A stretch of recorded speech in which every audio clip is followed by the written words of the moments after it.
Assalamualaikum warahmatullahi wabarakatuh. Shalom, Om Swastiastu, Namo Buddhaya, salam kebajikan, dan salam sejahtera bagi kita semua. Saya Lourdes Ayu CS Tunggulu, mahasiswa Universitas Nasional dengan NPM 213300516021 pada mata kuliah Hukum Perdata Internasional dengan dosen pengampu Bapak Ogian Hasif Juanda, SH LLM, CLA, CPARB, CMCT, yang berprofesi sebagai advokat dosen, certified legal auditor, certified professional arbiter, certified mediator, dan konkliliator. Pada hari ini akan membahas tentang penyelesaian kontrak ekspor mebel berdasarkan doktrin hukum perdata. Perdagangan yang bersifat internasional mempunyai peran dalam laju pertumbuhan ekonomi negara serta dapat menjalin hubungan yang erat dengan negara lain, khususnya di bidang ekonomi. Indonesia dalam melakukan perdagangan internasional mempunyai sumber daya alam yang melimpah, namun kekurangannya dalam hal teknologi. Ketersediaan sumber daya alam Indonesia sangat dibutuhkan oleh negara yang kurang dalam sumber daya alam, tetapi memiliki teknologi yang maju.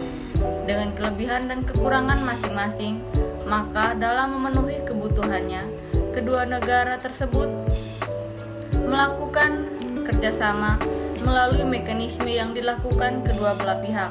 Oleh karena itu, kinerja ekspor Indonesia sangat ditentukan oleh sumber daya manusia yang profesional, memiliki jiwa entrepreneur, serta memahami prosedur dan strategi ekspor.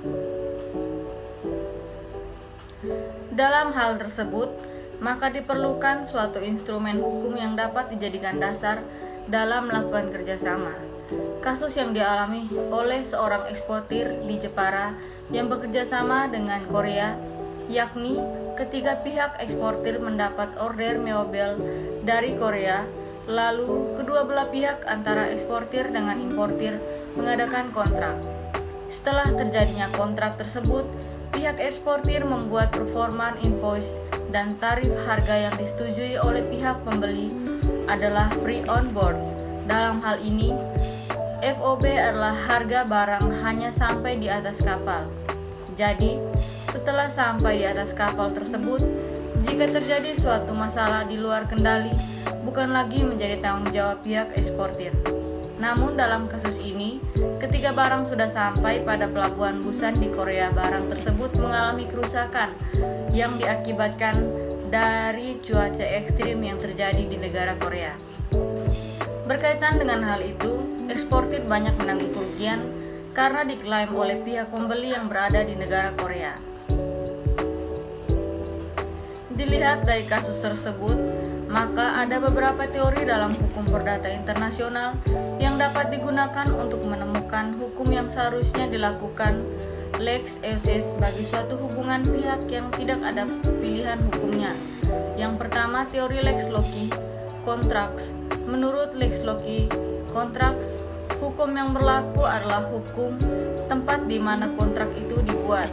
Yang kedua, teori lex loci solentationis. Menurut lex loci solentationis, hukum yang berlaku adalah hukum tempat di mana perjanjian dilaksanakan, bukan di tempat mana kontraknya ditandatangani.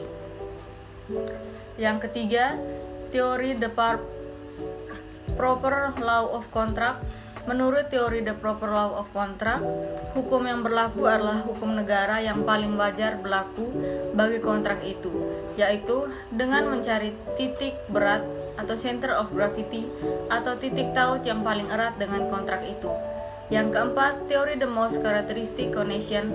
Menurut teori the most characteristic connection, hukum yang berlaku adalah dari pihak yang melakukan prestasi yang paling karakteristik.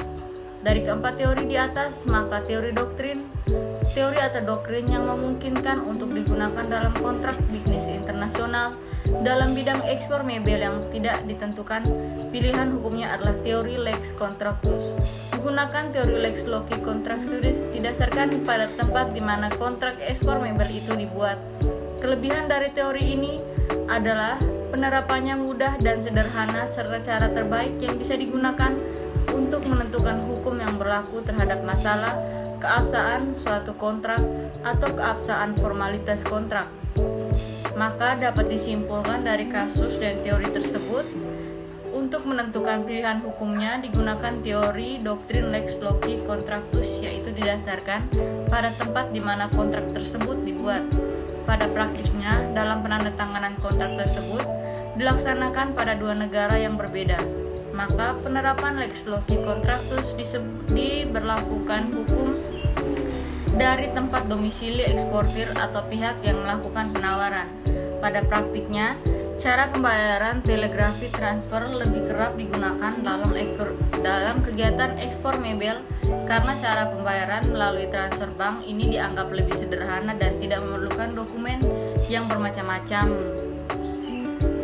Berikutnya saran yang pertama, hendaknya dalam melaksanakan kontrak ekspor mebel, eksportir lebih cermat dalam pembuatan kontrak agar tidak terjadi sengketa atau masalah baru yang merugikan pihaknya.